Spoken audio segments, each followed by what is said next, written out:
Good afternoon, good evening, or maybe good morning from Shanghai. Hello.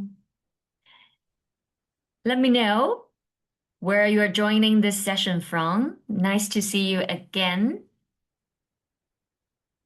Welcome to the very first summer webinar by Macmillan Education. Not sure if you know it or not. This is actually the first summer webinar we run in the last few years. It's usually like spring webinar, but this year because the weather is already hot, it's already summertime, so we decided to change it to summer webinar instead. So thank you very much for coming. We have participants from Myanmar, Vietnam, and Thailand, Indonesia. Hello, hello. Welcome, welcome.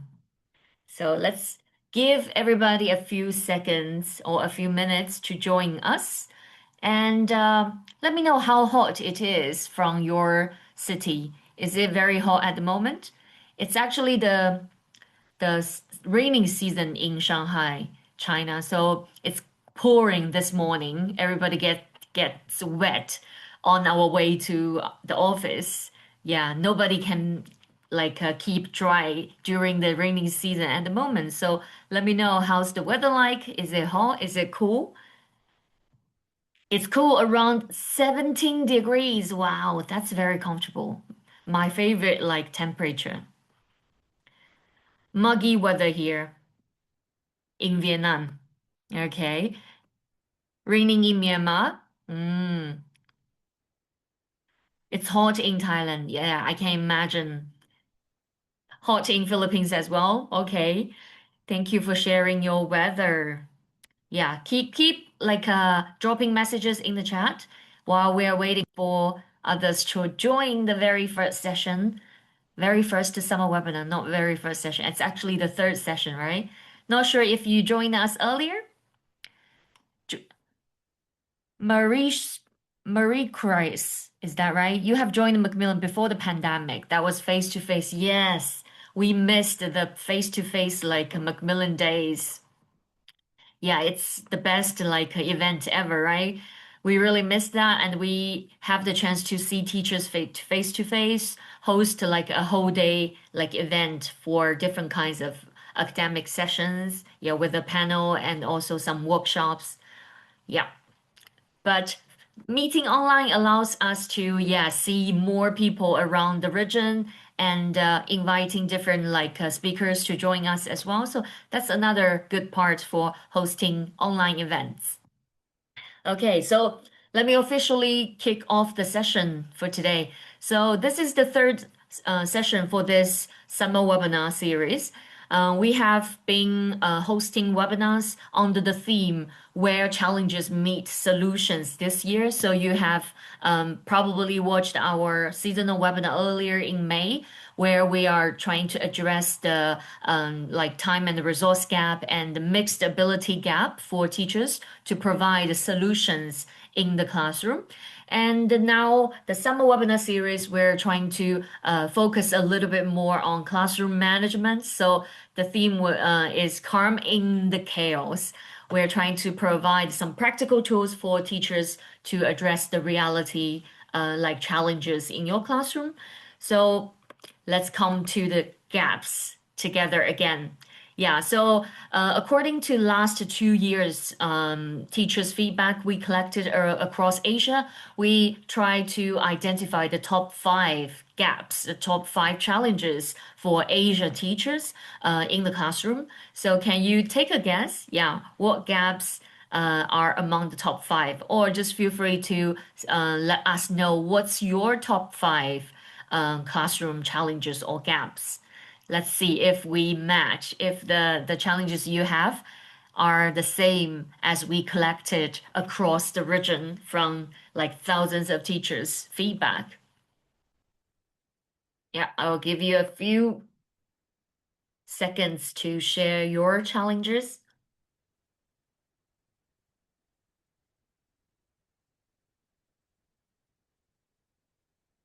Good evening from Japan. Hi, Masila. Yeah, feel free to share your thoughts about the top five challenges in the classroom. It's probably very similar to what we have collected in the last 2 years. Large classes.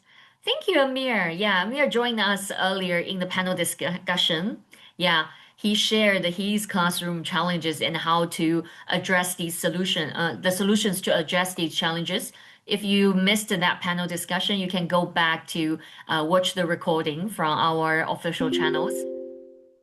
Yes, so we have large class, room management, mixed ability, exam. Yeah, especially in Asia, exam results has always been a very big gap, right? And the reading, writing as the language skills definitely is one of the top gaps. Yeah, language barrier. That's right. Inclusive atmosphere along regular class.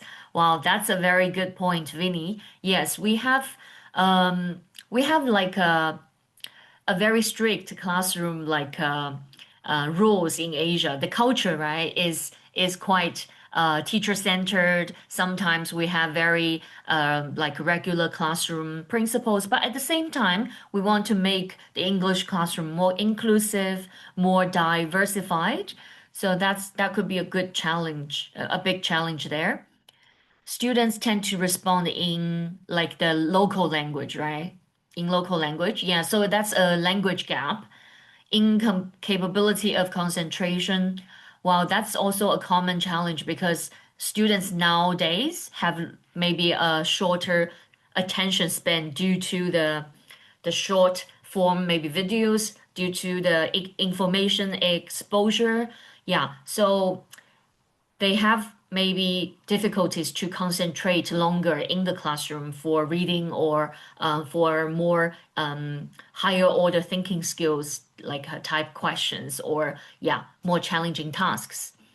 Very good, very good. Yeah, thanks for sharing your like top gaps. I think we more or less have covered these five gaps. For teachers, definitely you have your time and the resource gap. You need to create engaging and appealing content. So, in terms of time management, resource like creation, it's always a gap for like most of teachers across Asia. We also, for students, there will be the skills and language gap. Yeah, they lack the functional language for classroom. They lack the grammar or vocabulary to express themselves. They are especially in reading and writing, they're really struggling with the output with the production of the language.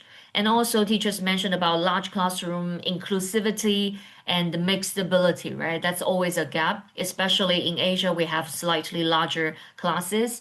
And we also have got the engagement and motivation gap. Sometimes it's hard to motivate students to speak English. Sometimes they're not engaged. Yeah, they have different maybe attention spans, they have different interests, so it's hard to get all the attention from your students. And then lastly, it's the exam like success gap because parents want to see the results. They want to really, yeah, see their kids like progress and making results. So that's the pressure on the classroom planning and on teachers' shoulder as well. So these are the uh, common challenges we have collected from teachers across Asia in the last 2 years, like teacher evaluation feedback. So, based on these feedback, we are actually designing all these webinars and we're trying to come up with solutions to address these challenges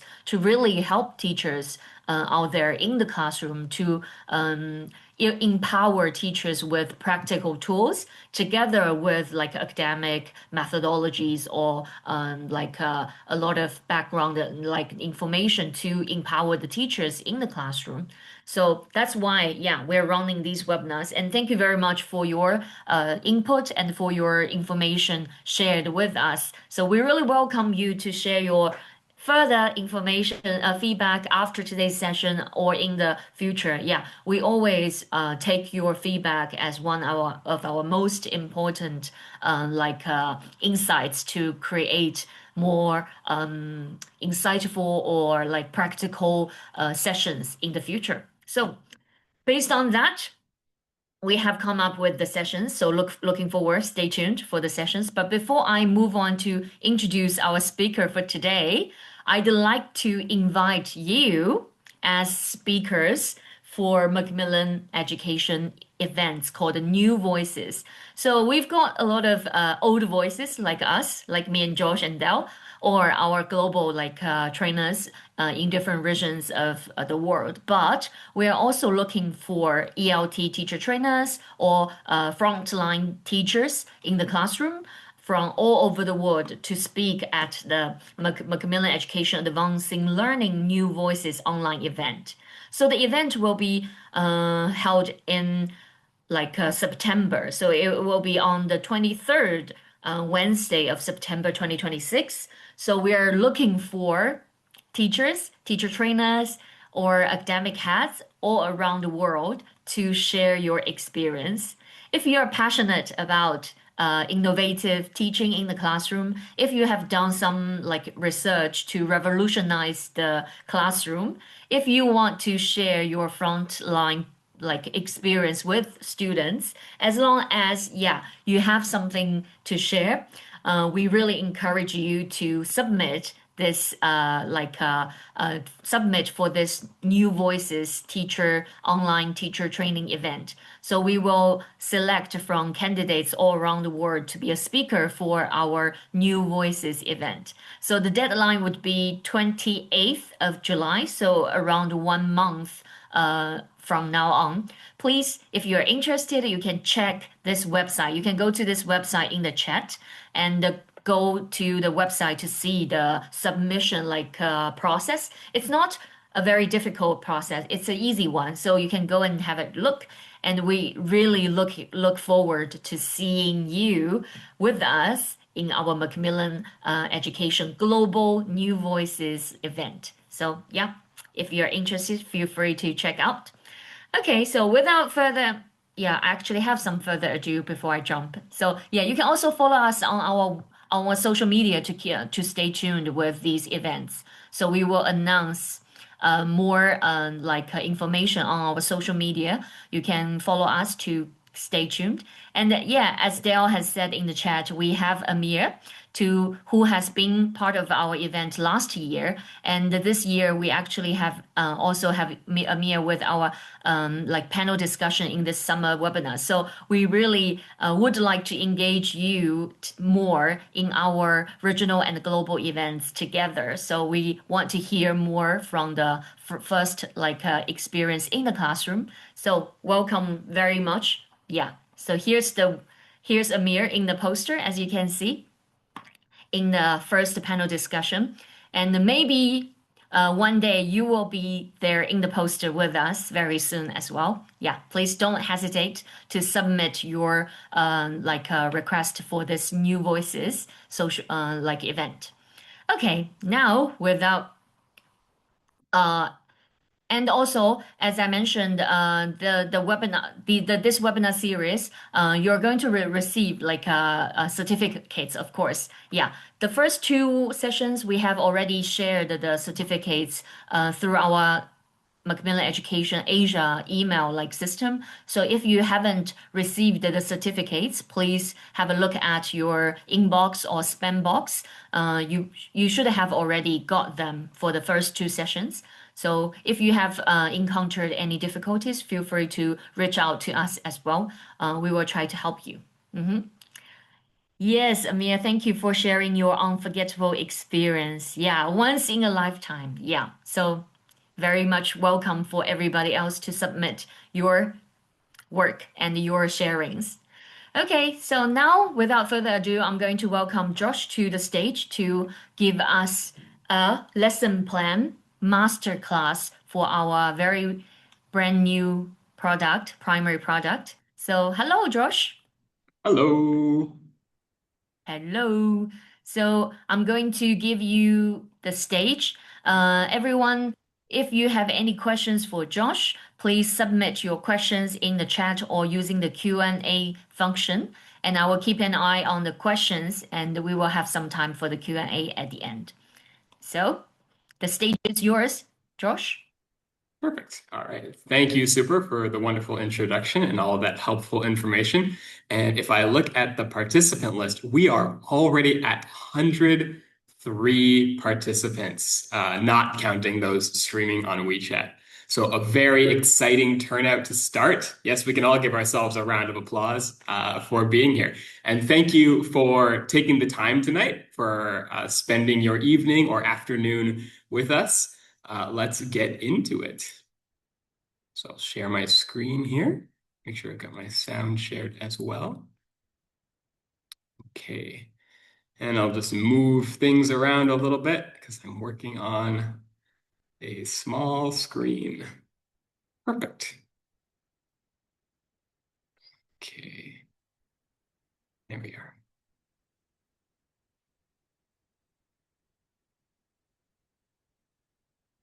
There we are. Okay. So today, I will be presenting, as you saw when we look back at our webinars in our summer webinar series.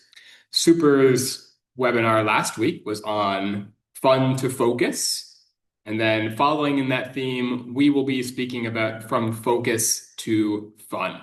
What does that mean? Specifically, we will be going from the grammar lesson in Global Explorers and then segueing into our speaking section, our speaking lesson. And the main focus of this is bridging those two to connect when the students learn the grammar, translating that into using that same grammar to be confident speakers. One question, though, that I'd like to open up with in the chat is if everybody could share something that either you are practicing now or that you had to practice before. So I'm sure everybody has something, whether that was riding a bicycle or a new language or an instrument or a sport.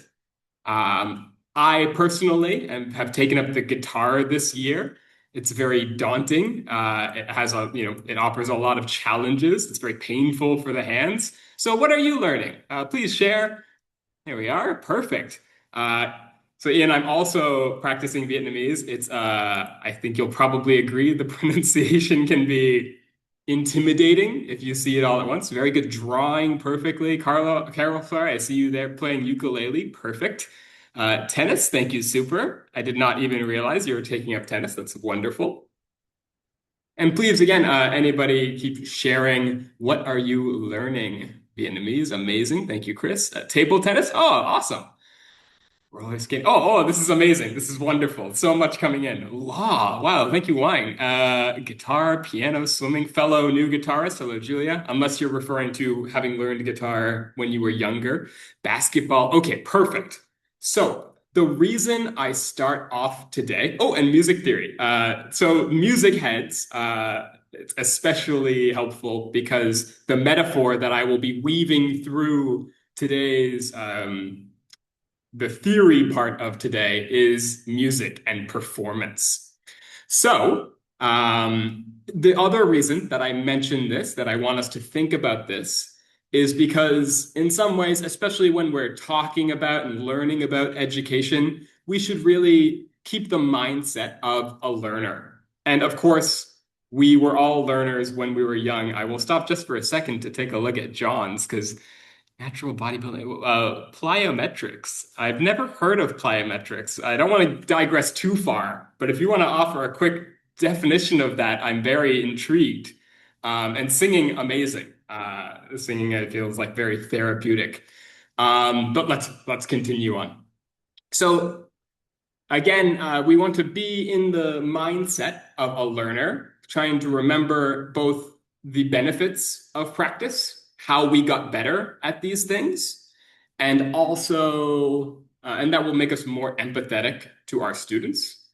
And also, though, how daunting, how intimidating it can be when you're learning a new thing. And for example, if you're learning guitar and then you watch a video of Eric Clapton or Eddie Van Halen or a famous, amazing guitar player playing, you can feel it's a bit overwhelming if they're so far advanced. Or if you're learning a new language and you watch somebody speak it fluently, you may feel, oh, I will never get there. So this is to focus on that. How did, okay. Sorry, so many windows open. So, and the focus from moving from grammar to confident speaking, I want to focus in on that word confident or confidence. I don't want to harp too much on etymology and the history of words, their literal meaning, but I think it's important with confidence because if we look at the word con together or with, and then fidens, right? Faith or belief. So if our students have confidence, it means that they believe that things will go well. If you are performing or playing a sport or doing something, I think we'll all agree it's a lot better, a lot easier if you, in your mind, in your heart, know how it will go. Easy example, if you've ridden a bicycle, you remember learning how to ride a bicycle. It was very scary when you took off the training wheels for the first time because you weren't sure what would happen. Everything in your brain tells you two wheels, things on two wheels fall over. So that's why we focus on confidence. I also touched on this a little bit in my previous workshop, if I was lucky enough to have you join us for that, building up to the confidence. So scaffolding will be a main theme. One more note just about the structure of what we'll be doing today. I consider it sort of a hybrid. So it will be a little bit of theory, talking about pedagogy and ways to build fluency, a little bit of talking about planning the lesson. I will share with you my editable lesson plans, which we will include in the goodie bag in the post-session email, and a little bit of demo teaching, which is very exciting because it gives us a chance to take a closer look at the Global Explorers courseware. So, without further ado, I know we've used that phrase before, let's get into it. And I want to start just with a little poll question. We did put this online, but I want to just give everybody a chance to take a look at it again. And I'll read it out, but we can answer in the chat just with the number that you find most identifies with your experience. And of course, you can put more than one number if more than one answer seems apt for you. So, what grammar challenges do you face? Is it one that students don't really use the grammar in speaking? That is to say, they learned a new thing, but let's just ignore it. Let's just use the simple language. Two, they speak very little. So it's just trouble getting any speech out of them. Three, students rely on memorized answers, similar to one, but really where they're just kind of repeating things. Four, students make too many mistakes while speaking. I think this is a preferable answer. We would hope that this is our problem because at least they're trying. Trying and making mistakes is much more workable, much easier to work with than not trying at all. And finally, five, students rely too much on our model examples and cannot personalize. So again, they're trying here, but they're just kind of repeating what we've said. Let me just scroll through the answers. Thank you, everybody, for sharing, for such wonderful participation, which is perfect because to fast forward a little bit, when we are demo teaching, when I am demo teaching from Global Explorers, you all will be my class. It might be a little rudimentary for you, but please play along. Perfect, perfect. Thank you. I see a lot of fives. Very good. I think five is very relatable for a lot of primary teachers. For example, you write maybe you write an example on the board and you already see your students copying it down as their answer. So something that I'm sure all primary teachers can relate to. Okay. So perfect. Thank you for sharing. Let's get into it a little bit more.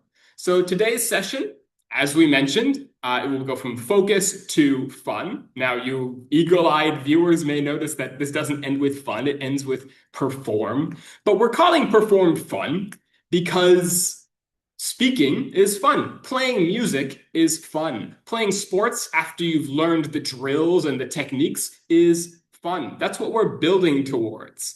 And also framing it as fun can really help with the motivation for our students, right? Why do we learn to play guitar or ukulele or an instrument? Because we want to play it well. We have a goal, we have that motivation. So we're going to go from focus, learning the grammar rule, to scaffolding up. You can imagine that like a ladder. And then we will extend that, particularly when it comes to if our students are quite strong, we can extend the questions to differentiate our instruction. Then it gets into the fun part. So if we want to think in terms of lessons 6 and 7, we're going, let me pull out my pen here. Here we are with 6. And then in 7, we're getting to the fun in the speaking. Students can start to personalize their answers because then they are sharing about themselves. Oh, I see that. I see that little joke there in the chat. Perfect. All right. I just realized that if I was teaching a regular class going from lessons 6 to 7, we would be inundated with 6, 7 jokes, but I don't want to go too far down that road. So, I want to talk a little bit about our experiences with grammar, and I'm sure it's something very familiar to all of you, and you'll recognize this pattern in your class. So, when we do the grammar, when we're teaching the grammar, it might feel very controlled, right? It looks like the students are getting the answers. They're putting down the right answers.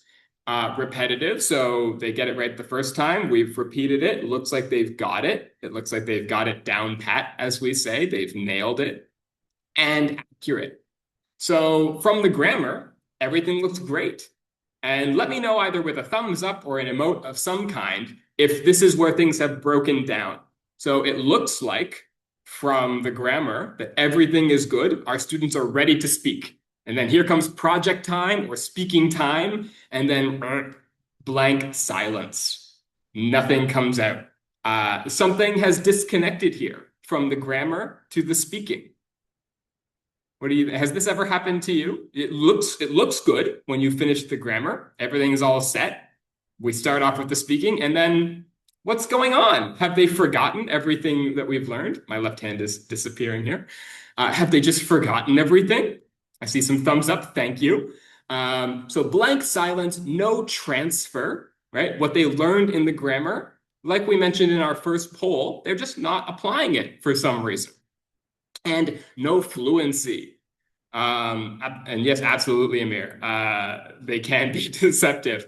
And I keep accidentally opening, there we are. There we are. So it can be deceptive, exactly. Yeah, and they can learn it on their own. Very astute observation, Ian, there. They can learn it in the lesson, but then they can't perform it later. Or another way of looking at it is that they don't have the confidence to perform it later. Maybe think back to when you were learning something as a kid, you were practicing, and then your teacher or your parent asked you to show them what you've learned, and suddenly everything disappears. It's like a magic spell has been cast and it sapped the knowledge from your brain. And we'll talk a little bit about knowledge today and learning, of course. So question, what happens? And this is kind of a rhetorical question. We don't have to think too much to have a solid answer, but just something for us to reflect on. What happens between I can cook as a grammar lesson that we'd learned, very simple grammar, and having a real conversation where we start speaking about what we can do or why we like cooking, things like that. So again, if we stop at the grammar, everything feels great, but it breaks down when we get to the speaking.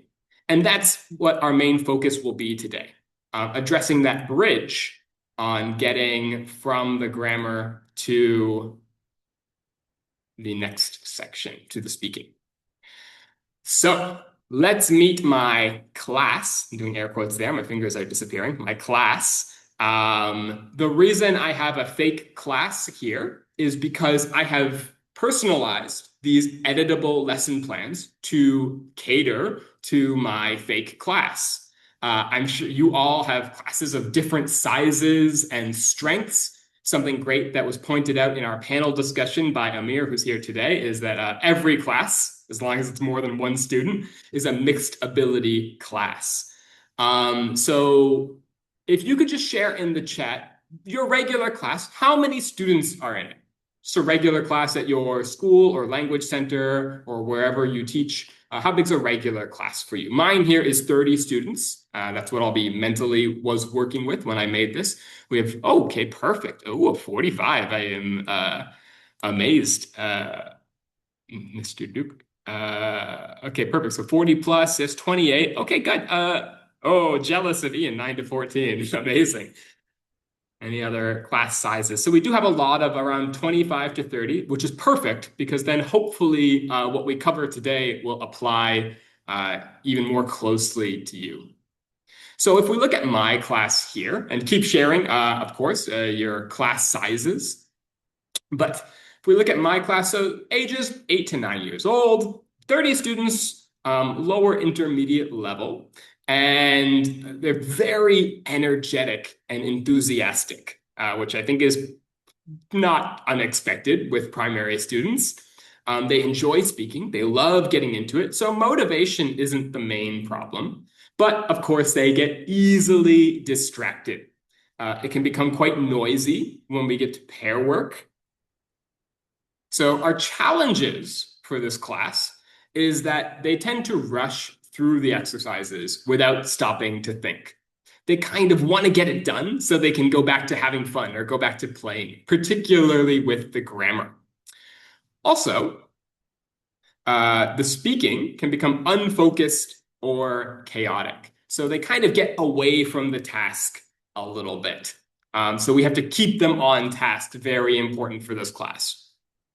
And the language is not always used accuracy, which is really the crux of what we want to focus on today, right? Our main point, that we want them to transfer that focus, what they've learned in the grammar, to the fun, to actually use it. And you can think back to draw the relation again to that thing that you were practicing. When you learned a new skill or a new technique, maybe we can use music as an example.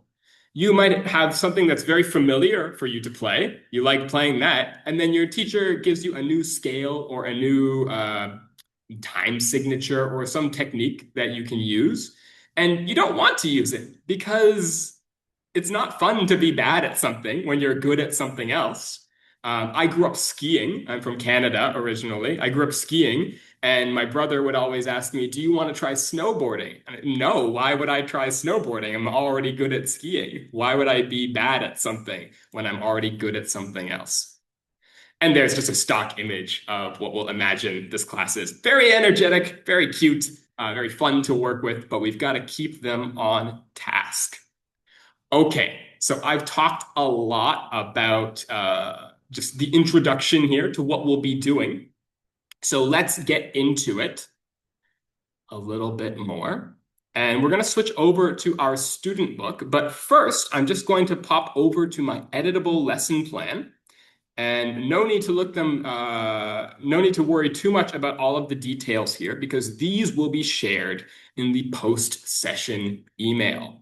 But we can see here, it's my lesson 6 plan. Everything in green is stuff that I have added in myself to cater to this class, to this fake class.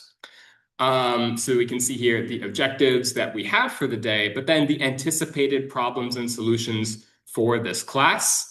The great thing about editable lesson plans is that not only do they serve as a way to demonstrate what's going on in the lesson for stakeholders like parents, administrative staff, students, but also they can be a guide for teachers, particularly if they're newer to teaching or newer to the material, to follow along as they teach. I've definitely used lesson plans, maybe just put them on my desk as I teach to kind of pop a look down, just to make sure that I'm on track with the plan that I had for the lesson. And we'll start off, every lesson plan has a warmer activity. So let's start off with that. I will jump back to our PowerPoint here and we'll do our warmer activity. Okay, everyone. So, oh, and remember, you are my students. You don't have to speak with the microphones. That would be a bit chaotic, but you can answer in the chat. So, just going to draw this on our board. This is our board.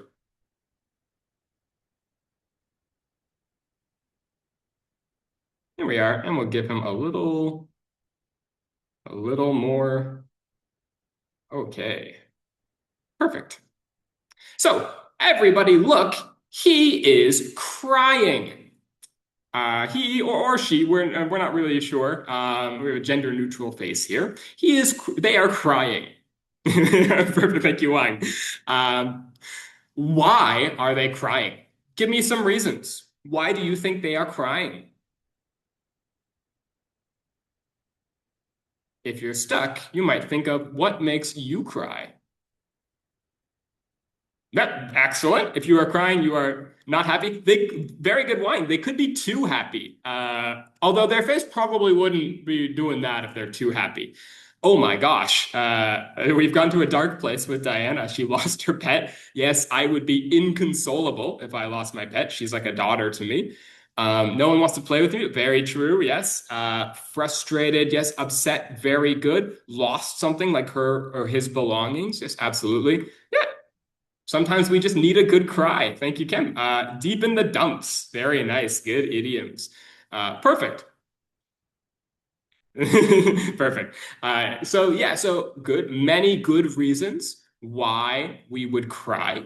And what I'd like to do is jump into our lesson where we have someone who is crying. Now, before I go to lesson 6, I just want us to look at and keep sharing why this face might be crying in the chat if you'd like. I just want to, before I jump to lesson 6, just set our minds in the unit as a whole. And this unit is called That Looks Good. And you can see here, that looks good is, of course, it's about food. Where do you think this picture is? I kind of did a research before I asked this question of where this picture is, so I know. Some people in the chat are in this country now. Oh, very good. Yes, it is the floating market outside of Bangkok. Yes.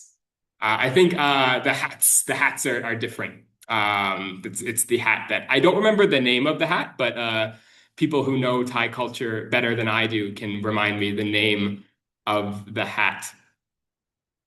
I could be mistaken. I think the Nonna has the conical top, no?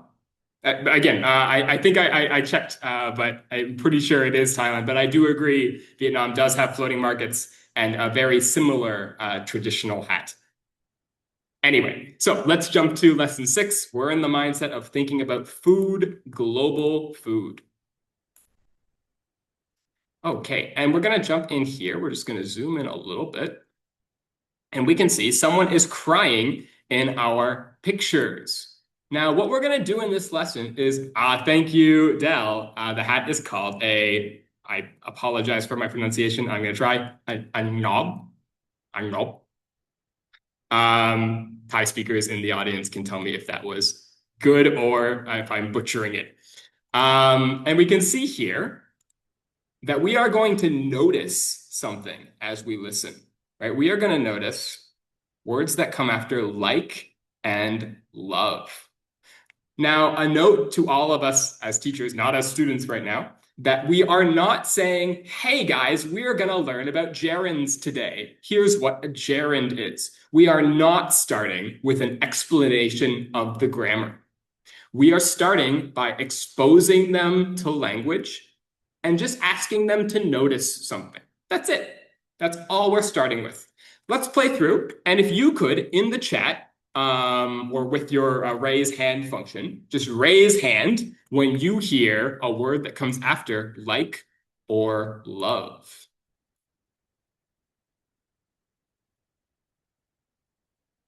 Scroll down here. Okay.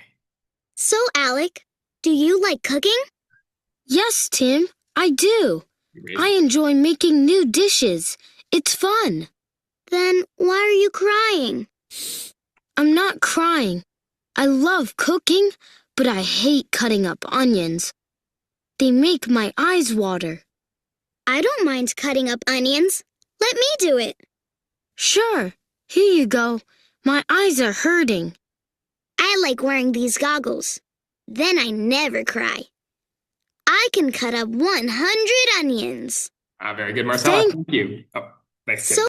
Perfect. Yes, thank you so much. So we have cooking here as the first one. Do you like cooking? Now, we can see that for those of us, we know what a gerund is as adults, as English teachers, right? The verbs that end with ing. And we can see many gerunds here, right? If I asked you identify all of the gerunds, you'd be able to name all of them quite easily. But we're not asking our students to identify every gerund. We are asking them just to notice a little bit. Again, we're scaffolding. We're building up. So we expose them to the knowledge first, not putting a lot of pressure on them, just asking them to notice, not even asking them to fill in answers here. Now, the reason for this, we're going to go back to our PowerPoint now. We'll talk a little bit about. So let me pop back to my speaker notes. Here we are. Okay, and goodbye to Mr. Sadface or Miss Sadface. A quick reminder, everyone, I've put these throughout the presentation. Your feedback, it is extremely important to us. So the reason I put this throughout the presentation is maybe you have to depart early. Maybe you would just like to have it open and fill it out as we go through it. But your feedback is very important to us. So please, if you could, scan the QR code. Don't worry if you are planning to stay for the whole thing, because it will come up at multiple points. And we can see the link there. Thank you, Del, for sharing the link here. Oh, thank you, Ryan, already. And yeah, the reason the feedback is so important, as Super mentioned in the introduction, is because it informs what we choose to focus on for these talks, for these topics. And it also helps us identify what resources would be helpful, of course, what you thought of the presentation itself. And we like to keep our fingers on the pulse with what's popular, what's driving teachers' concerns in the educational space. So please fill out the feedback. But again, you'll have different opportunities to do so. Okay, so we've gone through section A. And now I want to highlight how we do guided noticing in this class. So we can see we go from input here. That's what we just did in activity A. So we show our students the language. And now we are going to notice, specifically notice more of the language. You may realize that we already did have some noticing, right? We asked students about language that comes after the word like or love, as an example for gerunds. Sorry, gerunds. It's like GIF and JIF. Sometimes you just mix them up. And then we can jump down here. And you can see that we have this notice flag that we always use gerunds with don't mind, doesn't mind, enjoy, and keep. Now, we don't have to go through every exercise together. I'm also being just mindful of the time overall. But you can see how we're slowly adding on ways that we can identify a gerund. And then with this overall flow, we can see how we go from guided noticing, that's us telling them what to notice, to patterns. So they start seeing the patterns on their own. Now, this might be a very big question for the chat, but I'll try. Why is it better to have students identify these patterns on their own rather than to just tell them what the pattern is? Thinking back to my own education, my own grammar, I remember I learned gerunds with the it rule. That is to say, if you can replace the ing with the word it, and it still makes sense, that's a gerund. A gerund. I don't know what's wrong with my brain today, folks. That's a gerund. So that was we'll say that's the traditional way of learning. You give students the rule, and then they apply the rule. But this is proven to be a better way of scaffolding up the learning, where we have them identify the pattern themselves. That drives confidence more than just telling them how it works. Even though we might be very tempted to tell the student the grammar rule, just explain it to them, because that feels like the fastest way to getting students to understand the grammar rule. So let's talk a little bit about the traditional versus the guided discovery approach, just like I mentioned with the gerund rule that we covered there. So the traditional approach, maybe this is how you learned grammar, whether it's in your L1 or L2. The teacher explains the rule. They tell you how it works. Also, we can think about the thing that we practiced. I'll use music as an example.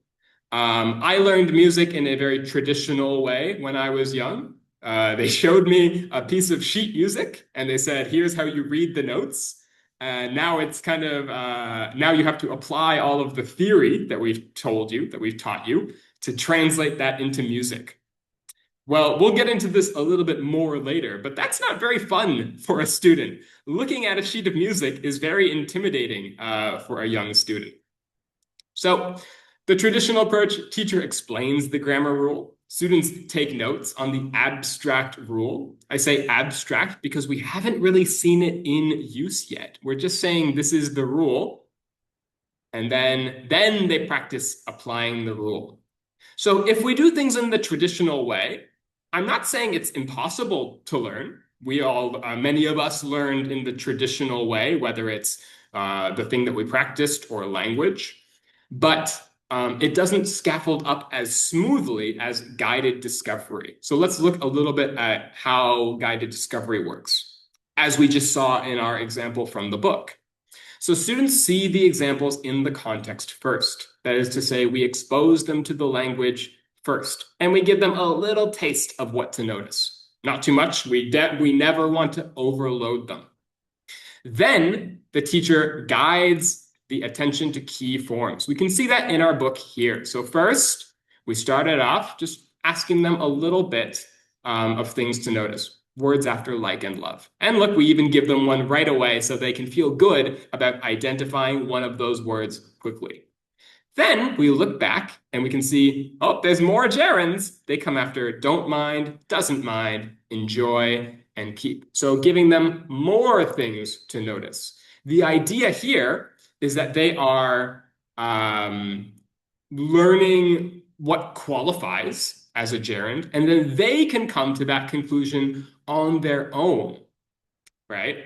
About what qualifies, what makes a gerund, what are the rules that make one. So I asked this question. It's okay that nobody proffered a suggestion in the chat.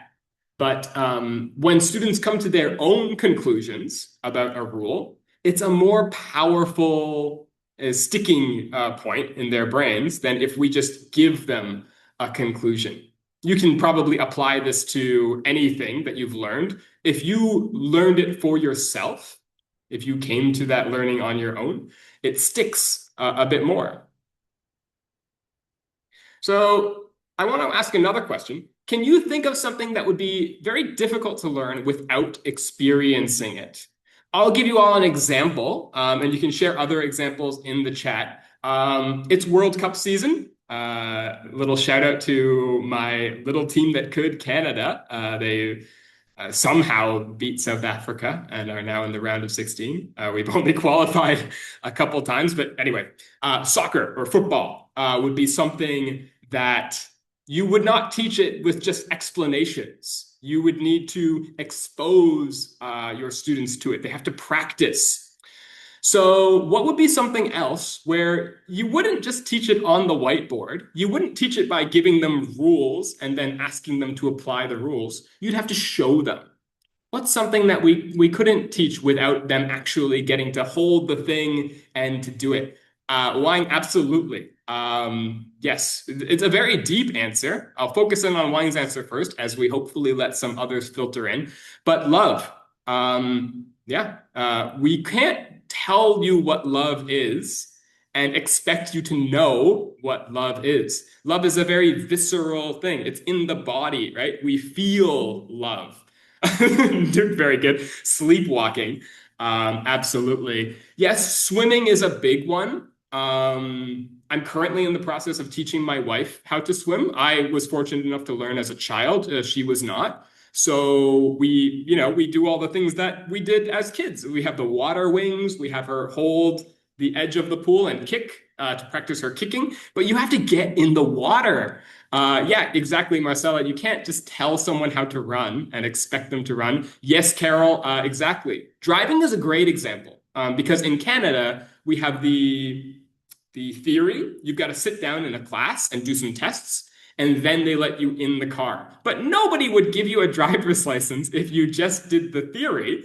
That doesn't prove that you're able to drive.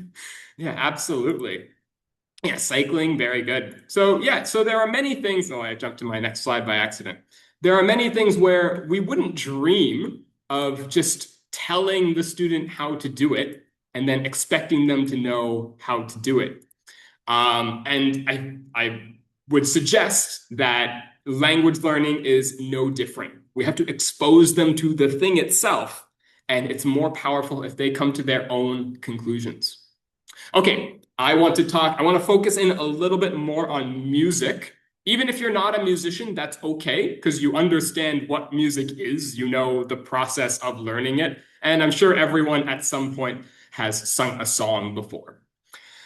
So the traditional approach to learning music, I talked a little bit about this before. There we are. We learn theory, and then they give us the rules, and then they kind of explain a little bit, and then we practice it, then we apply it. And your teacher hands you a piece of sheet music, you look at it, and then you try it. And that's the traditional way of learning music. Now, quick hands up in the chat if you are familiar with the Suzuki method of learning music. Has anyone heard of this book, Suzuki?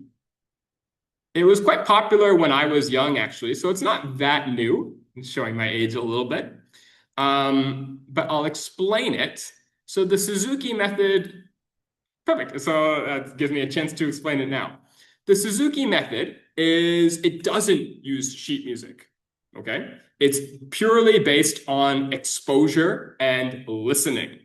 So you play the music for the students over and over and over, and you have them understand the music by experiencing it, much like we're doing in our lessons here. So I found it a very good corollary. So they experience the music first, they listen. How do you experience music? With your eyes or your ears? Sheet music or listening? Listening, of course. Oh, it's fair. That's a very fair point, Mike. It is both. Much like how you could be sitting on the beach of the Atlantic Ocean. Let's say you're in Britain, you're sitting on the beach of the Atlantic Ocean, facing America or facing North America. You're experiencing the ocean by looking at the beach. But in order to cross the ocean on a sailboat, you would need a map, right? So we are combining this theory and experience as well. And Marcella, thank you for sharing the personal example. Very good. And one follow-up question to you specifically, did that method work? If we don't have the chat open, folks, Marcella shared that this method, the Suzuki, the listening method, was used to help her play guitar by her father. And I'm curious how that went. Hopefully well, to validate. Very good. Perfect. So it did work. So we are vindicated with the Suzuki method. And they listen, repeat, and internalize. And again, I'm sure that you can see the parallels here of what we've done in our lesson. We've introduced them to the language, exposed them, and then we have guided noticing. We're not telling them how to do it, we're showing them, and then they are coming to the conclusion of how to do it. Yes, absolutely. Thank you, John. That's a very good point. So especially with young children, maybe as an adult, you can take a big theoretical explanation, think of university, right? You can process that and apply it. But children learn much more through experiencing by doing things. That's how we learn about the world, right? Play is basically just doing things and seeing what works. And we focus on fluency and feel. One of the main points I want to finish with, I'm not finished now, I'll just come back to it later. One of the main points I want to finish with today is that fluency is not an accident. It is a process that we build towards. So think about the Suzuki method. There's, tons of literature on it if you want to read more about why it works, or the research on why it works. But that specifically applies to music. So we can talk a little bit about our scaffolding. If we go back to our book for a moment and zoom out back to 100, we can see how the course scaffolds. So we scaffold here, so where we have a sentence frame, so where they just have to change the basic verb into the gerund. And then we can see that we have explained to them the difference between a gerund and an infinitive, and they are checking which one the word here is. So like, I like to bake, I like baking, we have both.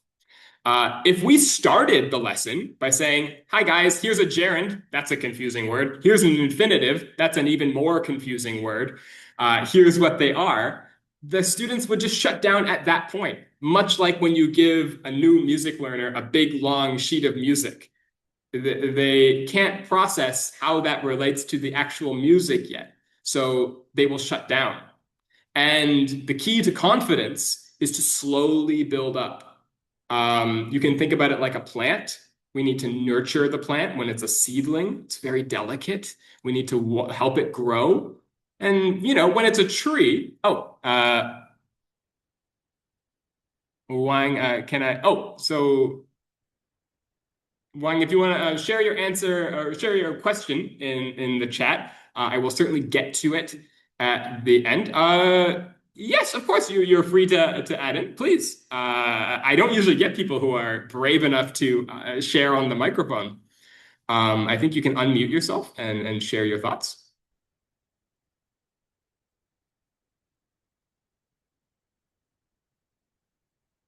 Although I personally can't hear you, so I'm not sure. But if you want to,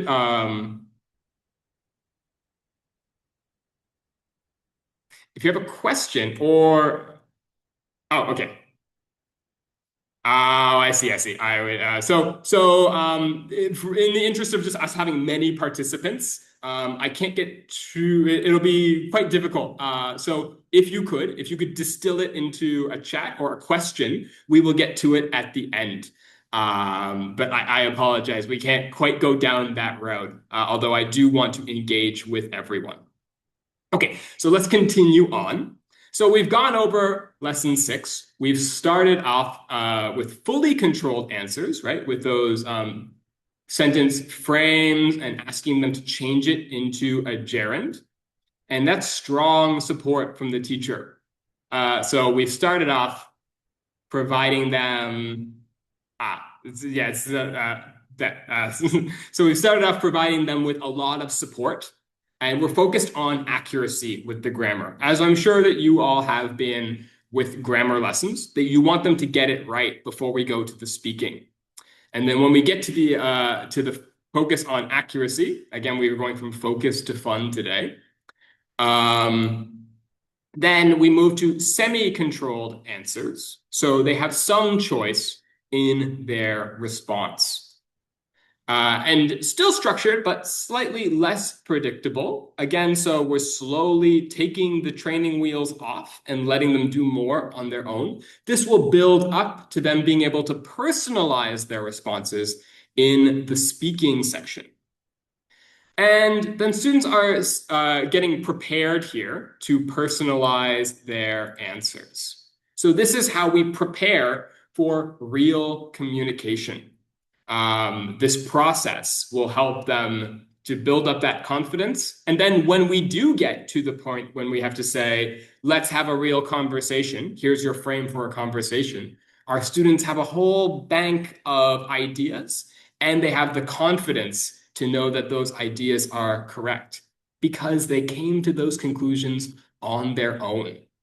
A bit like lacing up your shoes before running. I know at least a couple of runners are in the room. I try to run at least maybe 3 to 5 times a week. So yeah, lacing up our shoes before running. Now, let's talk about bridging. I know that we are just nearing 5 o'clock now, so it's a perfect time to segue to lesson 7,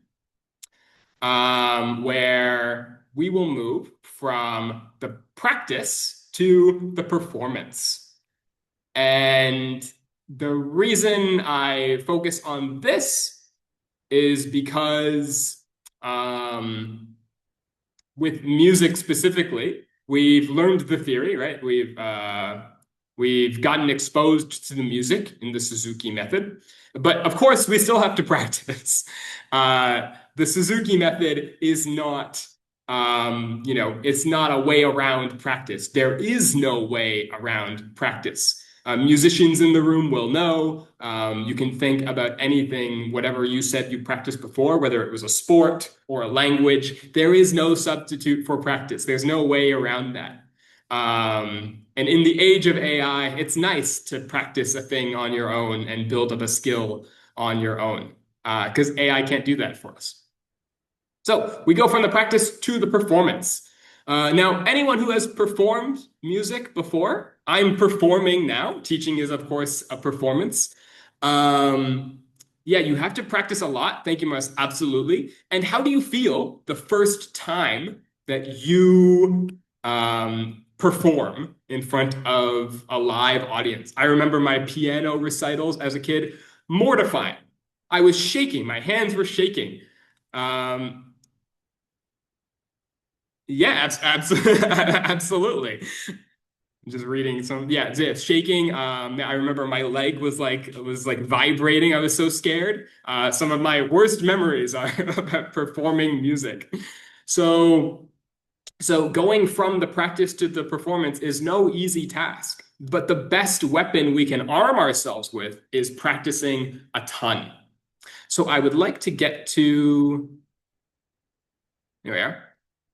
So for the practice, we focus on accuracy, form, and repetition. That's lesson 6. Again, lesson 6 is the practice, 7 is the performance. And we internalize these patterns. Again, not bogging them down with rules, because patterns are easier to identify. I'm sure that I don't have to explain to everyone that humans, even before we had modern education, we are pattern recognizing machines, right? That's how we survive. You recognize patterns to keep yourself safe. You recognize patterns to save time.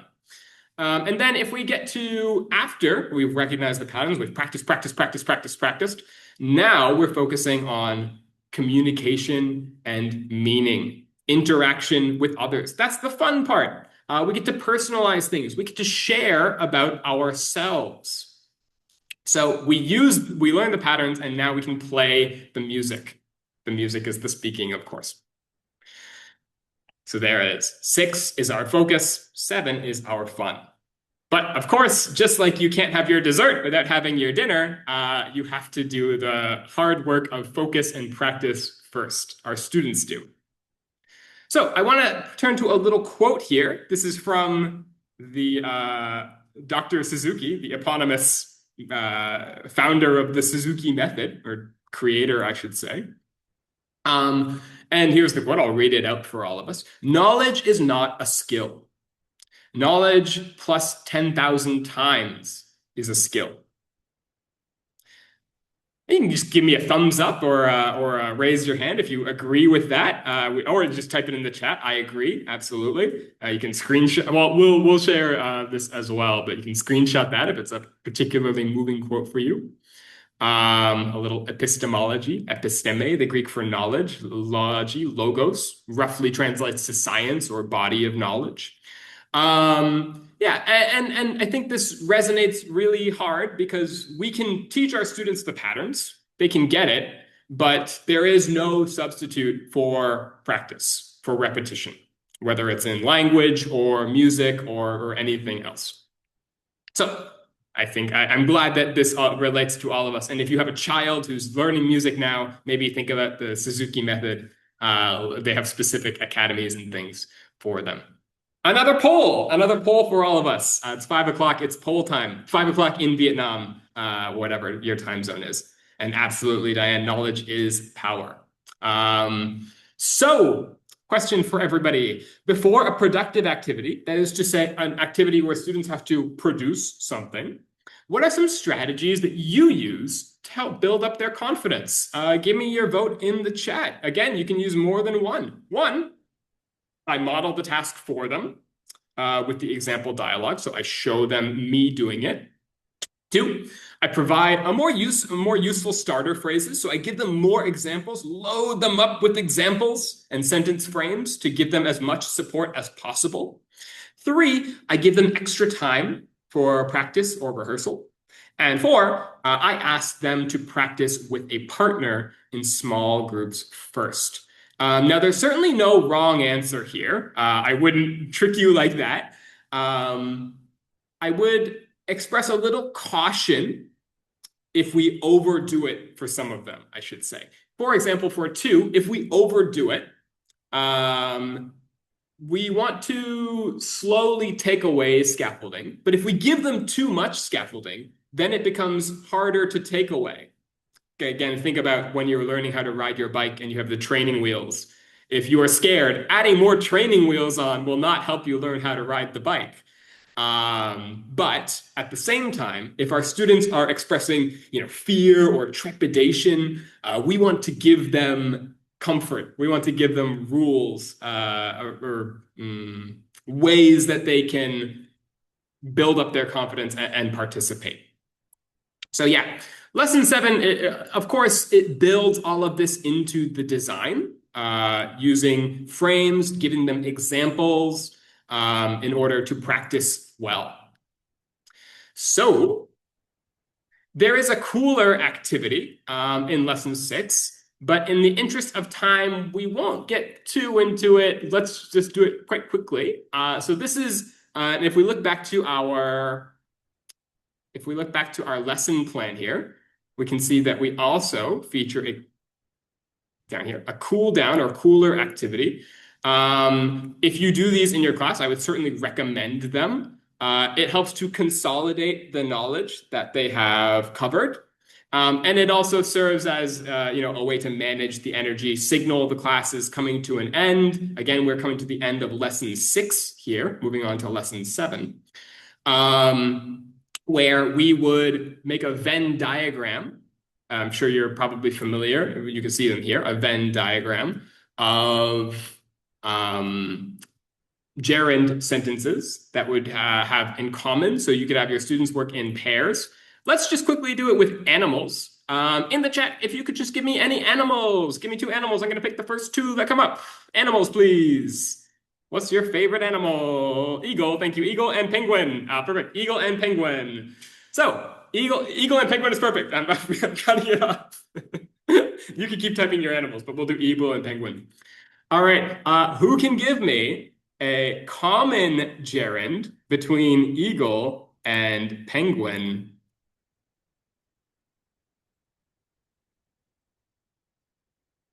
Oh, very good. Yes. We do want to focus. Okay, good. So they are birds, but they don't even need to be gerunds for this. It's just fun to think about the similarities. Yes, they are birds. So we can say birds. Sorry for my terrible typing. Birds, or my handwriting. This is not how I write with a pen, I promise. Birds, yep, they got wings. Yep. Now, obvious, what are their differences? We'll put eagle here. Eagle. Sorry, folks. There we are. And penguin. Yes, exactly. The penguins live in the sea. I think eagles only visit the sea intermittently. One can fly, one cannot. Yes, and if we do this with gerunds, there we go. Yes, flying and swimming. There we have some gerunds. Exactly. So eagles are flying, penguins are not flying. If penguins are swimming, eagles are not swimming. Do they both like eating fish? I think they both like eating fish. Anyway, so yeah, so we can, this would be a great way to cool down after lesson 6. particularly if your school or language center splits up lessons or splits up class sessions by lessons. Many places do this, where they would come in for one lesson. It would be the grammar lesson, and then they'd go home and they'd come back for the speaking lesson. So that presents a different challenge to us, keeping this knowledge fresh. So it's very helpful to have these warmer and cooler activities. Okay, we're doing well. Let's continue on. There we are. Another reminder here. Okay, another reminder here. If we could please, you have another chance if you haven't already, but don't worry, it will come up again when Super comes back. Another chance to share your feedback. But there's just another reminder of the importance of sharing our feedback with what we covered today. Okay, so we talked a lot about lesson 6.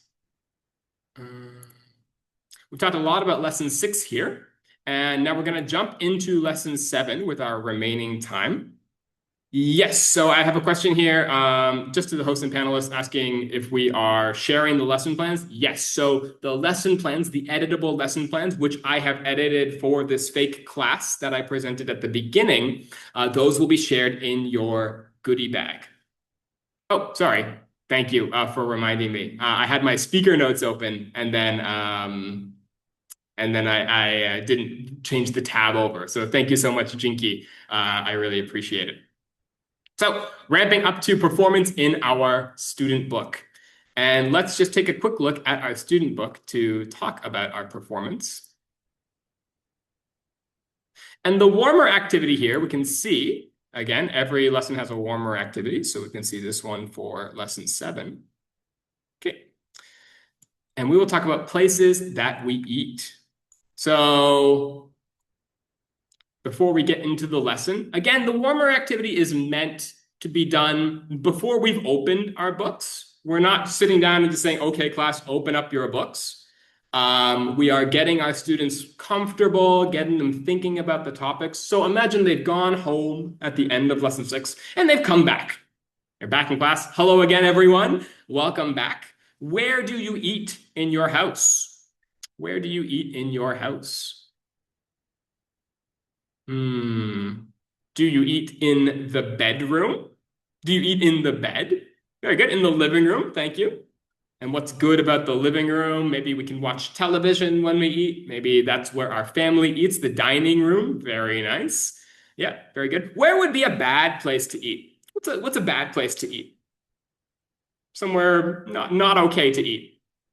The pool, very good. The garden, yes, there's many insects in the garden. The bathroom, yeah, we don't really like to associate those two things together.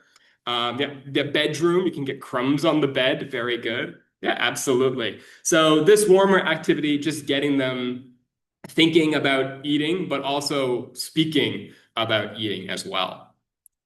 And we'll jump into our lesson 7 itself. So let me pop back to my speaker. So I want to take a look back at our book first, actually. And I would like to show you our video where we will have 2 students. And this is, I think, one of the strengths of Global Explorers, because our model videos here, you can see them in the thumbnail there, but we'll watch the video. Our model videos here feature students performing a model task. So it's not just like people in a restaurant, it's students doing a speaking project. So let's watch together and then we can talk a little bit about our first activity, which is to notice the FR sounds and the BL sounds, blah, blah, blah, and fr, fr, fr. Oh, you can see one there already. Welcome to the Friendly Tomato. My name is Rania. I'm going to be your server. Here's our menu. Thanks. Is this your first time here? Yes, I read about it on a food blog. You're going to have fun. Do you want some water? Yes, please. Now, at the Friendly Tomato, you only have one choice for dinner. Salad, but you can choose everything in it. Okay. First, choose your main green vegetable. There's lettuce, spinach. Lettuce, please. Fast Now, decision. choose 3 more vegetables. Tomatoes, corn, and mushrooms. Next, choose a protein. We have chicken, nuts, black beans. I want to try black beans. Now, choose dairy. That's cheese. Or you can have fruit. Cheese, please. Next, choose a salad dressing. That's your healthy fat. You can choose from blue cheese or honey mustard. And then you're done. Thank you. But what about carbohydrates? Here's some bread. Now, you have the healthiest lunch in town. And the biggest. I do always have a chuckle when they just put the bread on top of the salad. All right, let's pretend that we're the class now. I know it's again a little basic for us, but let's identify our fro sounds and our bleu sounds. Now we won't have to watch the video again, but we can do it in our book. So we have friendly tomato. Who can guess a food what? Food frog or food blog? There we are. Yes, it's a blog. Thank you, everyone. That is the correct answer. What about the third one? Frack beans or black beans? Yes, absolutely. They are black beans. And what about the next one? Bloot or fruit? Yes, of course. Very good. We aced it, guys. We are crushing it. We are watching and listening and noticing. Very good. Again, you can see scaffolding isn't just something that happens from lesson 6 to 7. It happens within every lesson. This is particularly helpful if your lesson structure has just one lesson per session. So they've come home and now they have to scaffold up a little bit. We can't just jump into the hard material. And we have the little noticing flag here of just watching to wonder, how does the server make her guest feel comfortable? Which we would ask before we watch the video, just to have students think about that, because this is something they will come back to when it is their time to have a conversation at the end here. That's what we're building up to. So let's pop back over to our, zoom out here. Let's pop back over to our PowerPoint here. There we are. So section B. Look at see. So here, the students will identify useful phrases that they can use. They can choose between options. Again, if we're scaffolding up, we want to lower the emotional risk and kind of the difficulty of what we start with. So giving them a choice between two things is preferable to an open question. We will get to open questions and like ways they can completely produce the language at the end of lesson 7. And then repeat and notice the functional language. So again, with B, they are looking at, I'll pop over to B for a second. They are looking at the language that was used. They can choose what was said, and then this provides them models to look back on to help with their speaking when they get to the end here, where they can make their own conversation. So just go back to our slides. What does the courseware provide to help with this? Well, so we give them, as you saw in our book, ready-made sentence frames and useful expressions. So, things like greetings, requests, responses, things that they can use, practical things, to help them with their own speaking, which is coming up. And clear models of spoken interaction. Of course, that is the students in the book. Now, the teacher can model things. But we can say, to use the modern parlance, it hits different if they see students modeling a conversation, because teachers can do lots of things. When I was a little kid, I thought literally my teacher knew everything. I thought that was the job of a teacher, to know every single thing. And it was a very disillusioning moment when I first saw evidence of my teacher not knowing something. So very different to see students modeling or children modeling a conversation. What do students gain from this, section B? So they get language that they can use right away. If they're less confident, they can rely on that language as a scaffold. and reduced pressure when they are speaking. We're giving them the tools to speak so that they're not so intimidated. And then boosting their confidence to participate and perform. Again, it's all scaffolded up. So we are building up to our goal of our students having their whole personalized conversation. So then it's time to perform. And we can have our students work in pairs here, of course, and they can use the frames from our previous one. So we can see here, they will prepare their conversation. And if we look back at my lesson plan, I know I haven't been looking too much at the lesson 7 plan. It's tough to move between all of these things. But you can see here with my very rambunctious, enthusiastic class, I've just added in some reminders in green to follow along with them, to practice. And I think maybe 2 minutes is a little ambitious here. We'll change that to 4 minutes. To practice with each other and to manage, like float around and manage so that everything kind of stays on task so that they don't digress too far from the task. So if we look back here, we can see, so they're practicing, but you can see here, they have these phrases to use in B if they want to, but then in C, we're giving them more general, less specific instructions, like give a greeting. They can give any sort of greeting they want. They can use one of the greetings that we provided or come up with a different one. So already you can see that this is differentiated within the lesson. They can extend it or they can fall back on what feels safer. But one key connection here, we can see, I can use my pen tool, zoop, is we connect the video back to our reflection of our own conversation.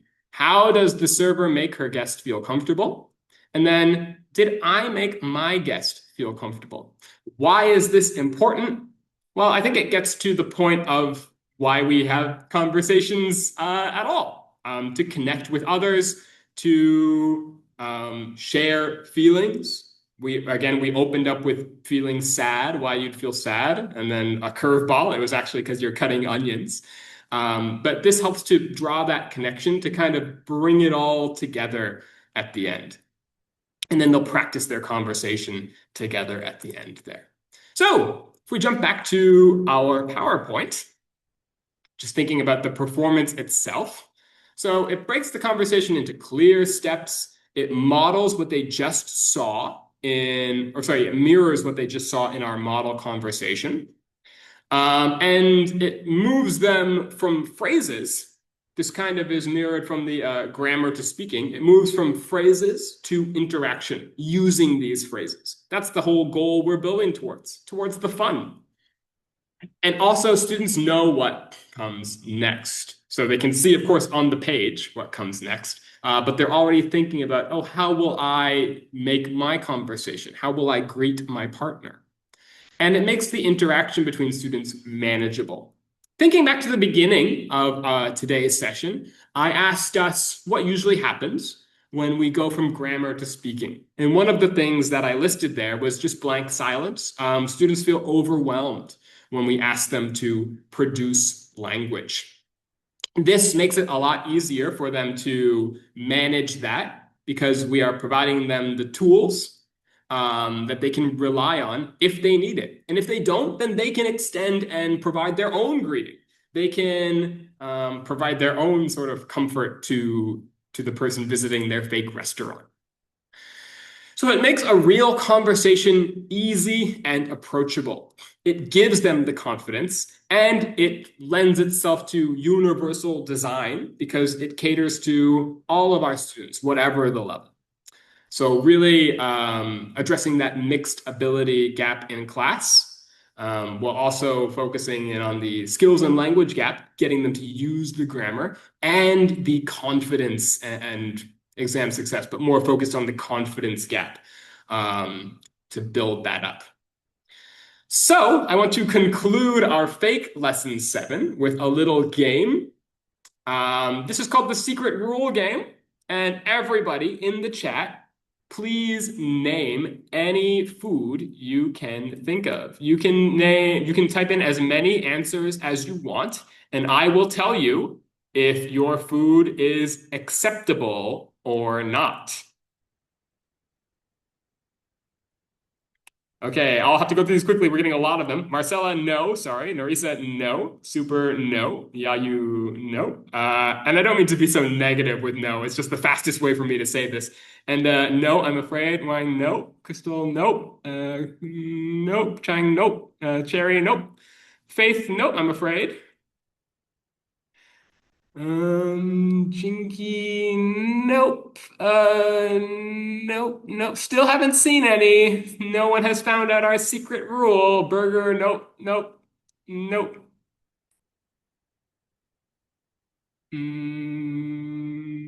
Nope. I'm still scanning, still not seeing it. Although we had one, if they use, I can't give a clue. That would, I'll tell you all. Don't worry, I won't let this go for forever. I will give you the rule. But I still haven't seen anybody with an acceptable rule. It is an arbitrary rule, so you do have to kind of guess it. No, nope, still no, still nobody. I'll give you a hint in a moment.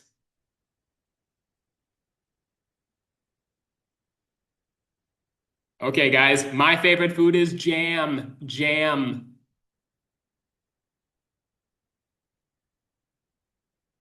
Jam for me. Jam for me. Jam for Josh.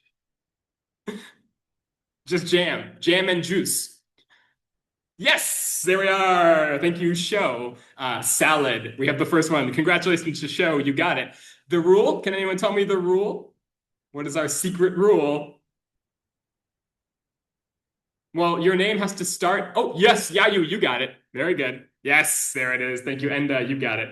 It's the food has to start with the first letter of your name. So only myself and Jinky and some other people with J names here could have said jam. Yogurt worked for Yayu, very good. Salad worked for Show, very good. Yes, that was our secret rule.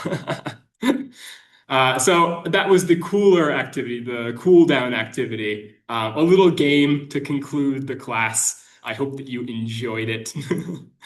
Let's get back into summarizing what we went through, and then we will turn back to our question and answer. So, the journey that we went on here, from focus to fun. We have a game here. Is anyone familiar with this game? I play with my wife all the time. It's called cribbage.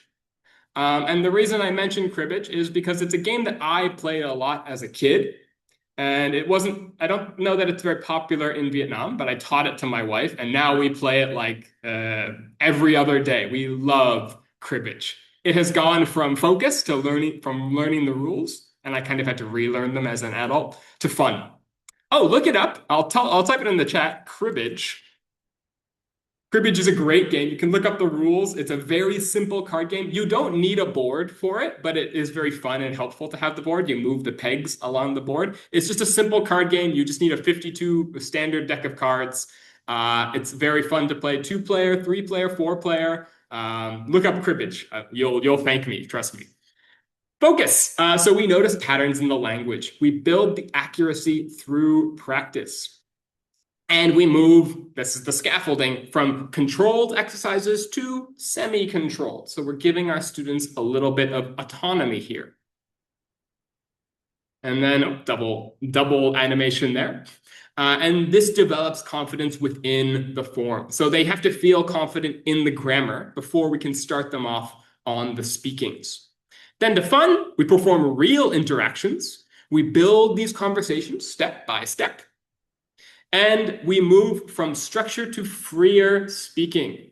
This way, what's the goal of these classes? What's the goal of having our students learn how to speak?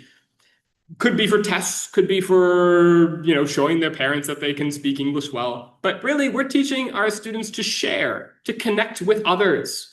So that's why it's fun. They can personalize it. And we develop their confidence in communication so that they can go out into the world and share about themselves. think we all agree in this age of, us being a bit disconnected. We're on phones, we're on computers, we're using AI. We all have our own personalized algorithmic feed of reality.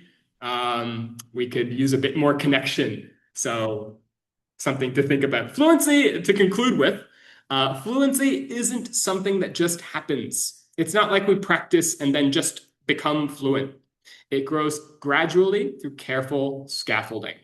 And confidence is something that we build slowly and have to protect as we build it. Again, imagine the small plant growing into a bigger plant that can kind of support itself more. And that's how we can go from focus to fun, building the confidence in speakers with our grammar. Whew.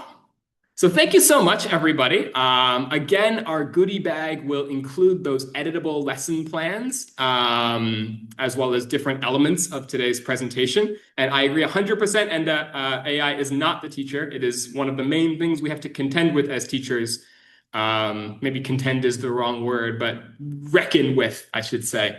So I will turn it back over to Super, and I am looking forward to addressing any of your questions. And I hope that you have enjoyed going through this material, Global Explorers, and my presentation today, as much as I have. I'm a very smiley guy, so I'm very, outwardly happy to have done this. So thank you so much again for inviting me into your homes or wherever you are now. I've really appreciated it. Let's turn back over to Super, and we will take a look at some questions. I will stop sharing my screen.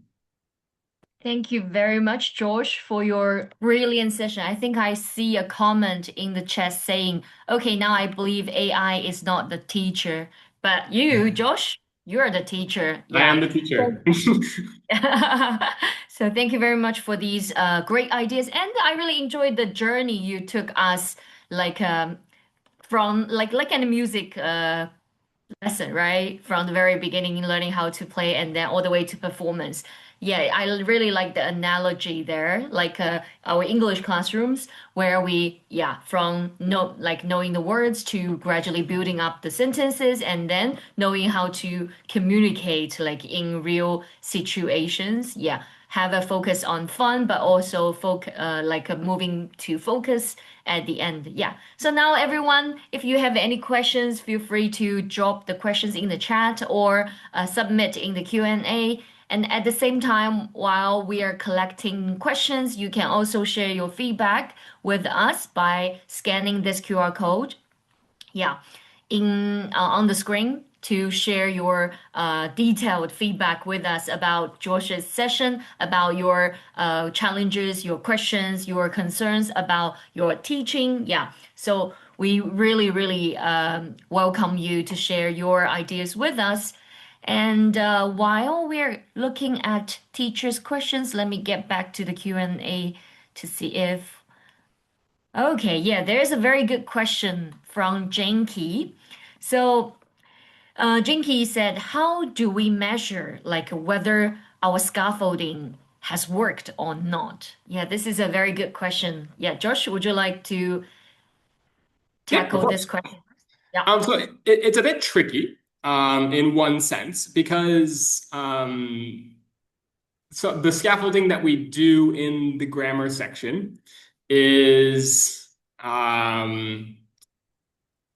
it's kind of like it's not visible yet until they start speaking. So in some sense, we're not sure how well it's progressed until the end. But as we see them, we can see the scaffolding work as we move to the less controlled exercises.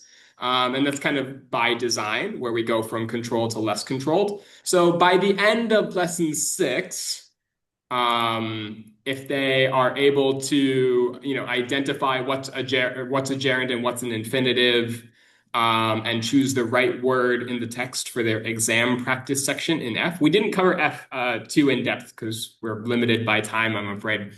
But if by the end they're able to finish that exam practice section, then we can say pretty confidently that they understand what a gerund is. Again, going back to the theory though, we're not giving them the definition of a gerund. We're not saying, oh, it's, grammatically it functions like this. All we really tell them is they are the ing verbs, and then we give them the patterns and have them notice it. So how do we measure whether scaffolding has worked? Did they perform well on F, which is modeled like an exam practice section? But we can check before that as we're slowly building up to that point. Yes, and another question from teacher Enda. So also about scaffolding. So I think you have mentioned a little bit about like Hmm. mixed level or like inclusive. So how Hmm. do we accommodate like different levels of students with the right scaffolding? Do we have like different scaffolding strategies for different levels of students? Oh yes, absolutely. So scaffolding, and I gave a I gave a whole. I just say this because it's very fresh in my mind. I gave a webinar on this very topic recently, where scaffolding we can think of it as a two-part process. One is use having universal design in our course material, which is of course already worked into the editable lesson plans and the coursework for Global Explorers. That is to say, it gives students many ways, multimodal ways to participate. Um, in one aspect, it's in the planning of the lesson, making sure that there's not just one way to speak out or one way to participate. We can look at the speaking in lesson 7 as an example there, where when it comes to the conversation, we can say, okay, greet your guest, greet the server. Now, they could just use the greeting that we had used in the conversation, or they could think of another greeting that they know. So, in one way, the scaffolding is implanted into the course design itself. But then the other part of scaffolding is the differentiated instruction that we could do during the lesson. So one example of this would be in the warmer or warm-up activities. If I find that my students have thinking to the warm-up activity for lesson 7, when we talked about good places to eat, we answered bad places to eat and good places to eat. If I wanted to extend that further, I might, climb the ladder of thinking, the Bloom's taxonomy ladder, and ask them, okay, well, why would the bed be a bad place to eat? Or why is the living room a good place to eat? Similarly, so we do have these extend exercises or these places in the course where we can make the material a bit harder. But scaffolding it's I like to think of it as part preparation and part adaptivity. Part of Mm-hmm. it is, of course, worked into the lesson, and that we can see in the editable lesson plan. When I think about what are the challenges that I have with this class, and then how can I prepare for them specifically. But then, we're not fortune tellers. We don't know exactly how the lesson will go. Yeah. So so then that's when we Yeah. give the differentiated instruction to maybe extend it if it seems too easy, or to rein it in a bit, give them more support if it doesn't. So you can see some of the scaffolding is sort of mentioned and brought up in the editable lesson plans that I'll share. Um, Mm-hmm. and yeah, but I would say scaffolding on a whole, it's one part preparation and one part adaptability, like so many things in life. Yeah, we need to be really flexible. But I do remember that in these editable lesson plans of Global Explorers, we have a lot of UDL tips, which means Mhm. universal design for learning, right? So we actually have anticipated Mm. some of the situations we might encounter for mixed ability students, trying to Mm. design the course Mm. like for different mixed ability students to make sure the learning is universal for different students in the classroom. So I think it's a very good strength for these new courses we publish. We have already embedded the UDL design into the course itself. And with Mm. these flexible, like editable lesson plans, teachers will be more, it will be much easier and time saving to plan your lessons to accommodate these different levels of students. Yeah, Yes. exactly. Like teaching is a very human process, and we can give you the tools, but at the end of the day, it's always the teacher who is the one who will make those decisions on Yeah. what to do. Yeah, absolutely. Yes. So thank you very much, Josh, for your wonderful, insightful, and practical session. And a lot of teachers are sharing their feedback already in the chat. But also, please do help us to collect more information from you from this QR code. You can, yeah, submit your more detailed feedback with us. And before I let everybody else go, I just want to have a last call for the new voices. So if you want to be one of us, if you want to share your insights with more teachers around the world, you can be a speaker at Macmillan Education's online event. So the deadline for the submission would be 28th of July. So we really look forward to seeing you. And you can check out this website or scan this QR code to get more information about the New Voices event. Okay, and you can also stay tuned with us by following our social media account. You can follow us on Facebook if you're in the rest of Asia, or WeChat and Red Note if you're based in China. And here are the two email address if you have any difficulties receiving the certificates or the recording or the goodie bag. Yeah, please let us know. But the last two emails should be had already sent. But the session for Josh's, the email for Josh's session will coming within the next week. Okay, so thank you very much, all, for your time and for your active participation. Yeah, it's really, really great to spend this 90 minutes with you. Yeah, it flies so fast, right?